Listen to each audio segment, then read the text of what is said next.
एक और अहम खबर से आपको आगाह करेंगे। शहर में पानी की किल्लत पर Sindh high court Karachi water board पर बरहम। पूरे शहर में साफ पानी फराहम नहीं किया जा रहा। जस्टिस अजहर रिजवी ने बरहमी का इजहार किया है। टैंकर्स के जरिए पानी दे सकते हैं तो लाइंस में क्यों नहीं।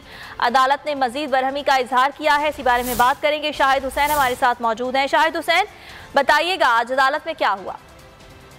देखिए, कराची में पानी की किल्लत के हवाले से सिंध हाई कोर्ट ने Karachi water and sewerage board पर बरहमी का इजहार किया। जस्टिस हसन अजहर रिजवी ने रिमार्क दिए कि पूरे शहर में साफ पानी जो है फराहम नहीं किया जा रहा। अगर टैंकर के जरिए पानी दे सकते हैं तो फिर लाइनों में जो है पानी क्यों नहीं आ रहा। अदालत ने कहा कि शहरियों से जो पानी का बिल वसूल कर लेते हैं, लेकिन पानी जो है उन शहरियों को फराहम नहीं किया जा रहा। अदालत ने अपने रिमार्क्स में ये भी कहा कि जो हमारे इदारे हैं वो शहरियों को हकूक और इंसाफ फराहम नहीं करते, बल्कि वकला को फीसें अदा कर देते हैं। लेकिन अगर इंसाफ फराहम करना होता तो शहरी जो अदालतों के धक्के ना खा रहे होते। कहा गया था कि 2019 में स्कीम 33 में जो पानी की किल्लत के हवाले से अदालत ने हुक्म दिया था कि पानी फराहम किया जाए, लेकिन अब तक जो पानी फराहम नहीं किया जा रहा। इसके बाद जो Karachi water and sewerage board के जो वकील थे उनकी रिपोर्ट भी अदालत ने गैर तसल्ली बख्श करार दे दी है और दो हफ्तों में जो Karachi water and sewerage board के एग्जीक्यूटिव इंजीनियर हैं उनको तफसीलात के साथ तलब किया और कहा कि पानी की फराहमी की जो किल्लत है उसको दूर किया जाए। जी ठीक है, अदालती कार्रवाई के हवाले से शाहिद हुसैन आपने आगाह किया, बहुत शुक्रिया।